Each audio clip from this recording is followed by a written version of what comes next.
25 नोभेम्बरदेखि लैंगिक हिंसा विरुद्धको 16 दिने अभियान विश्वभर विभिन्न कार्यक्रम गरी मनाइँदैछ। नेपालमा पनि विभिन्न संघ संस्थाहरूले कार्यक्रम गरिरहेका छन्। संयुक्त राष्ट्र संघको महासभाले प्रत्येक वर्ष नोभेम्बर 25 तारिकलाई महिला हिंसा निर्मूल सम्बन्धी अन्तर्राष्ट्रिय दिवसको रूपमा विश्वभर मनाउने निर्णय गरे बमोजिम नोभेम्बर 25 देखि डिसेम्बर 10 सम्म विश्वभर लैंगिक हिंसा विरुद्धको 16 दिने अभियान सञ्चालन हुँदै आएको छ। यस वर्षको अन्तर्राष्ट्रिय नारा unite invest to prevent violence against human and girls रहेको छ भने नेपालमा यस वर्ष लैंगिक हिंसा अन्त्यको सुनिश्चितता, महिला र बालबालिकामा लगानीको ऐक्यबद्धता भन्ने राष्ट्रिय नाराका साथ अभियान मनाइँदैछ। अभियानको सन्दर्भमा सरकारी र गैर सरकारी क्षेत्रबाट देशभरि विभिन्न सचेतनामूलक कार्यक्रमहरू सञ्चालन भइरहेका छन्। हाल 16 दिने अभियानलाई विश्वभर मनाउन थालेको 30 वर्ष भइसकेको छ।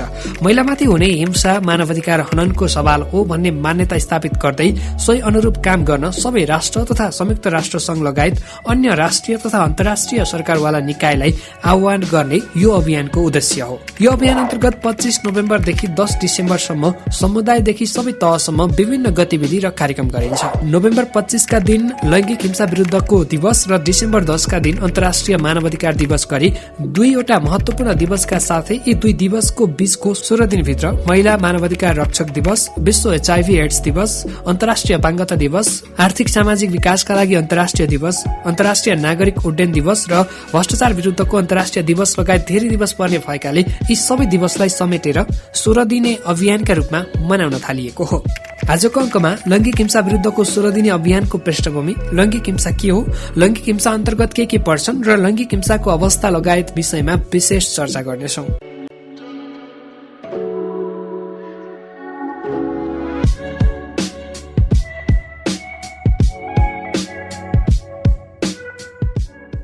लैंगिक हिंसा विरुद्धको 16 दिने अभियानको पृष्ठभूमि।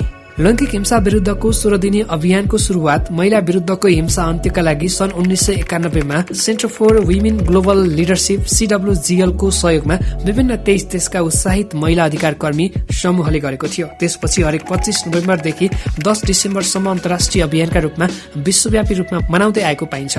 हाल 16 दिने अभियानलाई विश्वभर मनाउन थालेको 30 वर्ष भइसकेको छ। यसको सन्दर्भ डोमिनिकन गणतन्त्रका मिराबेल परिवारका 3 साहसी दिदी बहिनीहरू पेट्रिया, मिनर्भा र मारियाको तत्कालीन क्रुजिलो तानाशाही सरकारले सन् 1960 नोभेम्बर 25 मा गरेको हत्यासँग जोडिएको छ। त्यसैले यसलाई ल्याटिन अमेरिकी देशमा महिला हिंसा विरुद्धको दिवसको रूपमा मनाउन थालिएको हो। यसरी यी 3 दिदी बहिनीको हत्यालाई महिला विरुद्धको हिंसाको रूपमा लिई महिलावादीहरूद्वारा उनीहरूको सम्झनामा विभिन्न कार्यक्रम आयोजना गर्दै मनाउने परम्पराको सुरुवात गरिएको हो। पछि सन् 1999 मा संयुक्त राष्ट्र संघद्वारा यसलाई आत्मसात गरी नोभेम्बर 25 को दिनलाई संसारभर नै महिला विरुद्धको हिंसा अन्त्यका लागि अन्तर्राष्ट्रिय दिवसको रूपमा स्थापित गरियो। साथै सन् 1991 मा नै क्यानाडाका युवाहरूले सेतो रिबन बाँधेर यो दिवस म हिंसा सहन्न, आफू पनि गर्दिन र देखेमा प्रतिकार गर्छु भनी सेतो रिबन अभियान सञ्चालन गरेका थिए। उक्त समयदेखि सेतो रिबनलाई लैंगिक हिंसा विरुद्ध प्रतिबद्धताको प्रतीकको रूपमा प्रयोग गर्दै आएको पाइन्छ। 16 दिने अभियानको सुरुवात नेपालमा विक्रम सम्वत 2054 सालदेखि भएको पाइन्छ र यस अवधिमा विविध महिला विरुद्ध हुने हिंसाका सवालमा सचेतनामूलक कार्यक्रमहरू सञ्चालन गरी मनाइदै आएको छ। तथापि नेपाल सरकारको मन्त्री परिषदले भने 2075 सालमा आएर मात्र लैंगिक हिंसा विरुद्धको 16 दिने अभियानलाई सामाजिक सचेतना सहित प्रत्येक वर्ष सबै स्थानीय पालिका, प्रदेश तथा संघमा सञ्चालन गर्ने निर्णय गरेको थियो। नेपालको इतिहासलाई हेर्दा नेपालमा महिला विरुद्ध हुने हिंसाका सम्बन्धमा आवाज उठाउने प्रथम महिला योगमाया न्यौपाने हुन्। विक्रम सम्वत 1925 मा नेपालको पूर्वी पहाड़को भोजपुरमा जन्मिएकी उनले तत्कालीन नेपाली समाजमा महिलामाथि हुने गरेका अन्याय, अत्याचार र कुसंस्कारको विरुद्ध सामाजिक परिवर्तन र महिला अधिकार स्थापनाका लागि सशक्त रूपमा आवाज उठाएकी थिइन्। उनले समाजमा रहेका पितृसत्तात्मक सोच, सामाजिक मूल्य मान्यता, शोषण, जातीय विभेद र चरम लैंगिक विभेद विरुद्ध अभियान सञ्चालन गर्दा गर्दै विक्रम सम्वत 1998 मा आफ्ना अनुयायी सहित परिवर्तनका लागि खबरदारी गर्दै जल समाधि लिएकी थिइन्। लैंगिक हिंसा के हो? लैंगिक आधारमा शारीरिक, मानसिक, सामाजिक, सांस्कृतिक, आर्थिक तथा यौनिक रूपमा असर पर्ने गरी हुने हिंसालाई लैंगिकतामा आधारित हिंसा भनिन्छ। लैंगिक हिंसा अन्तर्गत महिला र बालबालिका माथि हुने हिंसाका साथै पुरुष र बालक प्रति हुने हिंसा पनि पर्दछन्। विश्वका अन्य देशमा जस्तै नेपालमा पनि महिला र किशोरीहरू लैंगिक हिंसाको पहिलो निशानामा पर्ने समूह हुन्। लैंगिक हिंसाको जडका रूपमा रहेका हाम्रा सामाजिक मूल्य मान्यता र लैंगिक असमानताहरूले महिला तथा किशोरीहरूमाथि हुने भेदभाव र र हिंसालाई समाजले सहज रूपमा स्वीकार गर्ने गरेको पाइन्छ। स्रोत, साधन, अवसर, जिम्मेवारी तथा हक, अधिकारको असमान वितरण, बाल विवाह, महिलालाई घरमा मात्र सीमित राख्नु, महिलाको कामको मूल्याङ्कन नगरिनु जस्ता लिङ्गको आधारमा हुने हिंसाहरू पनि लैङ्गिक हिंसा हो। साथै लैङ्गिक समानता कायम गर्न तथा लैङ्गिक हिंसा अन्त्य गर्ने सम्बन्धमा नेपालमा बनेको ऐन अनुसार लैङ्गिक हिंसा भन्नाले सामाजिक वा निजी जीवनमा लैङ्गिक आधारमा कसैप्रति शारीरिक, यौनजन्य वा मानसिक क्षति वा पीडा पुर्याउने कार्य सम्झनु पर्छ र सो शब्दले लैङ्गिक आधारमा हुने वा हुन सक्ने कुनै पनि प्रकारको अपमानजन्य, पीडाजन्य वा धम्कीपूर्ण व्यवहार, दबाव, करकाप वा स्वेच्छाचारी रूपमा महिलालाई स्वतन्त्रताको उपभोग गर्नबाट वञ्चित गर्ने कुनै कार्य समेतलाई लैङ्गिक हिंसा जनाउँदछ। अब जानौं लैङ्गिक हिंसा अन्तर्गत के पर्छ त। शारीरिक हिंसा, कुटपिट, जबरजस्ती, गर्भपतन गर्न लगाउनु, महिलालाई कामको बोझ थपेर दुःख दिनु वा शारीरिक रूपमा घाउ, चोटपटक वा क्षति पुग्ने गरी गरिने कुनै पनि प्रकारका हिंसा यस अन्तर्गत पर्दछन्। मानसिक हिंसा, शारीरिक यातनाको डर, धाक धम्की दिने, त्रासपूर्ण व्यवहार गर्ने, गाली गलौज गर्ने, अपशब्द बोल्ने, अरूका अगाडि होच्याउने, तिरस्कार गर्ने, झुटा कुरा लगाउने, घरबाट निकाला गर्ने, इच्छा विपरीत काम गर्न लगाउने, साथै वैचारिक, धार्मिक, सांस्कृतिक तथा परम्पराका आधारमा गरिने भेदभावलाई समेत जनाउँदछ।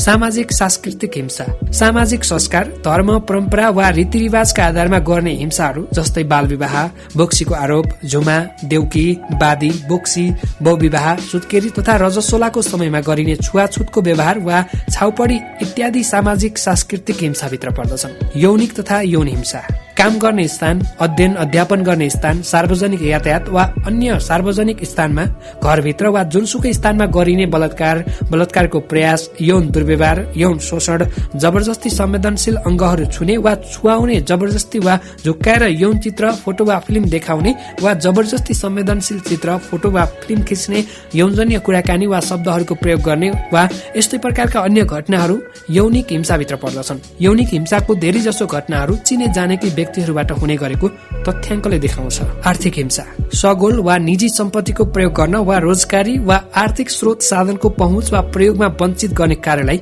जनाउँदछ।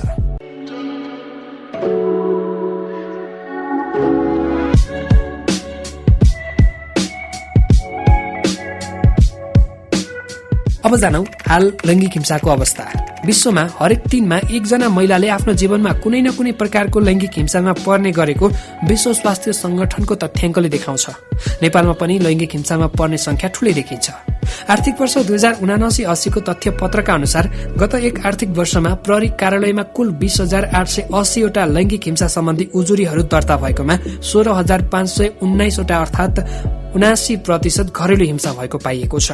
घरेलु हिंसाका 16,538 जना पीड़ितमा 89% महिला रहेको नेपाल प्रहरी प्रधान कार्यालयले प्रकाशन गरेको लैङ्गिक हिंसाको तथ्य पत्रमा उल्लेख छ। यसैगरी 20,035 जना जम्मा पीड़क संख्यामा 78% पुरुष रहेका छन्।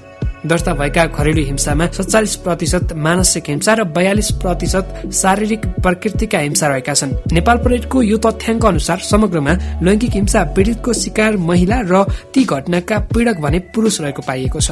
नेपाल प्रहरीमा कुल दर्ता भएका 3,357 वटा अर्थात 16% मुद्दा यौन हिंसाका रहेका छन्।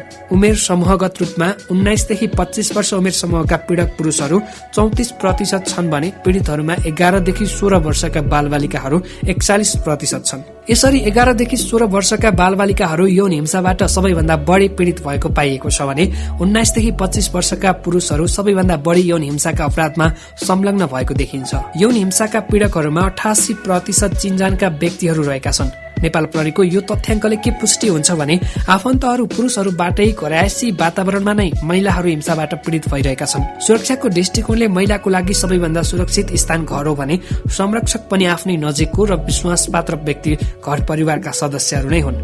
तर त्यही सुरक्षित हुनुपर्ने घरमा आफ्नै घर परिवारका संरक्षकहरूबाट हिंसा झेल्नु परिरहेको छ।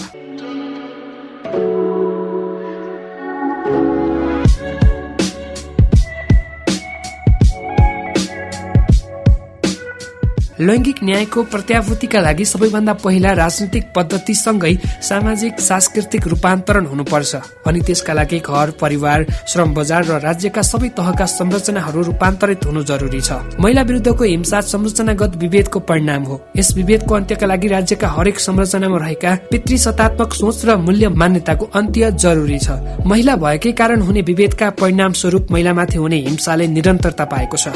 यसको अन्त्य गर्न संरचनागत असमानताबाट सिर्जित भेदभाव अन्तर्निहित कारणहरूको सम्बोधन आवश्यक छ। लैङ्गिक हिंसाको सवाल महिलाको मुद्दा मात्र पनि होइन, यो त सबै लैङ्गिक पहिचान भएका व्यक्तिहरूको सामाजिक, आर्थिक, सांस्कृतिक र राजनैतिक अधिकारको सवाल हो, जुन एउटा व्यक्तिको मात्र नभई समग्र समाज विकास, सांस्कृतिक रूपान्तरण र वर्गीय विभेदको अन्त्यसँग जोडिएको हुन्छ। तर व्यवहारमा लैङ्गिक शब्दलाई महिलाको पर्यायवाचीका रूपमा प्रयोग गरिन्छ। पछिल्लो पटक उदाहरणीय कार्य नेपालमा पहिलो पटक सरकारद्वारा समलैङ्गिक विवाह दर्ता गराएर भएको छ।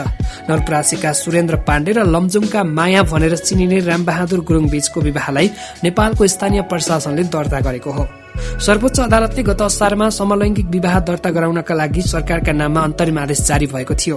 सर्वोच्चले नै अस्थायी अभिलेख रहने गरी विवाह दर्ताको व्यवस्था मिलाउन सरकारका नाममा अन्तरिम आदेश जारी गरेको थियो।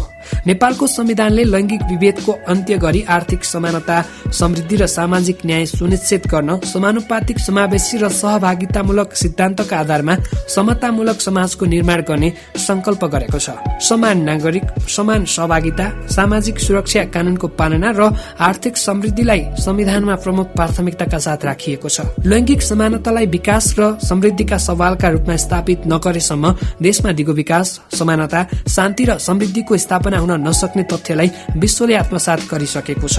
नेपाल सरकारले लैङ्गिक हिंसाको सम्बोधनका लागि स्थानीय तहदेखि संघ तहसम्म विभिन्न अभियानमूलक कार्यक्रमहरू सञ्चालन गरिरहेको छ। महिला विरुद्ध हुने भेदभाव तथा हिंसा जस्ता जघन्य अपराधलाई राज्यले कानूनद्वारा दण्डनीय बनाइएको छ। महामारी होस् वा प्राकृतिक प्रकोप, जस्तोसुकै विषम परिस्थितिमा पनि हिंसा प्रभावित महिलाले आफूमाथि भएको हिंसालाई सहज रूपमा उजुरी गर्ने र न्याय पाउने वातावरण तयार गर्न सबै स्थानीय तह वा निकायले उजुरी लिने र आवश्यक सेवा प्रदान गर्ने कार्यलाई संवेदनशीलताका साथ प्रभावकारी रूपमा सञ्चालन गरिनुपर्दछ। लैङ्गिक हिंसाको उद्गम बिन्दु घर, परिवार र समाज नै हो। समस्याको सुरुवात जहाँ छ, समाधान पनि त्यहीबाट थालनी गरिनु पर्दछ। हरेक दिन महिलाले व्यक्तिगतदेखि सार्वजनिक क्षेत्रमा कुनै न कुनै प्रकारको हिंसाको सामना गरिरहनु परेको स्थिति छ। विभेदकारी अवस्थाको सिर्जना र कारक तत्त्व पितृसत्तात्मक सोच, विगतदेखिका विभेदकारी शिक्षा, धर्म, संस्कार, संस्कृति तथा नीति नियम हुन्। महिलाको शरीरलाई परिवार तथा समाजको इज्जतको रूपमा मात्रै हेर्ने अत्यन्तै हानिकारक र संकीर्ण सोचले महिलामाथि भइरहेका हिंसामा व्याप्त सामाजिक मौनताको संस्कृतिलाई निरन्तरता दिएको छ। स्थानीयदेखि राष्ट्रिय स्तरका न्यायिक एवं कानूनी निकायका प्रतिनिधिहरू महिला हिंसा र लैङ्गिक विभेद, शोषण र हिंसाप्रति संवेदनशील र सचेत बन्न आवश्यक छ। अधिकांश महिला हिंसाका घटनालाई कानूनी प्रक्रियामा लानुको सट्टा आपसी मेलमिलापमा लैजाने प्रवृत्तिको अन्त्य हुन जरुरी छ।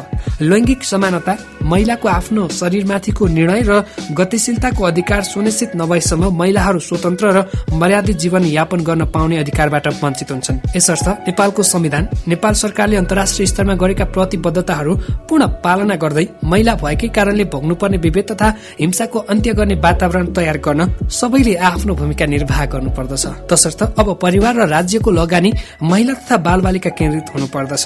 महिला मैत्री आर्थिक, बौद्धिक र समय लगानीको उपलब्धिले लैङ्गिक समानताको लक्ष्यमा पुग्न सहयोग पुर्याउनेछ। यस वर्षको 16 दिने अभियानको नाराको मूल अर्थ पनि लैङ्गिक हिंसाको अन्त्यको लागि हिंसाको उद्गम बिन्दुमा नै आर्थिक, बौद्धिक र समयको लगानी गर्नुपर्छ भन्ने रहेको छ।